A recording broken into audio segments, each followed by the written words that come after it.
ठीक है। आग बाल गई है भाई, तारे के कहीं थारे पहले बूटी पट्टी आई तो हुणे लावा अग अंधेर नाल हो गई इकट्ठी। थाल का माहौल चेक कर सकते हो।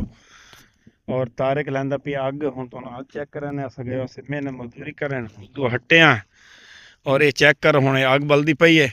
हुण भाईजान पिछा हो वञो इत्थे पेट्रोल आर लगणो है ना अग। और थाल का व्यू तुहानूं चेक करा भी है और अग ही तुहानूं चेक करने बड़े हुण सबर कर अग तो लगन दे तारक। आज बिच भी चालित नहीं हो गया, क्लियर हो मोर ठीक है। आग बाल गई है भाई, तारक आग ला छोड़िए तो शाला आग न लगे कहीं थारे।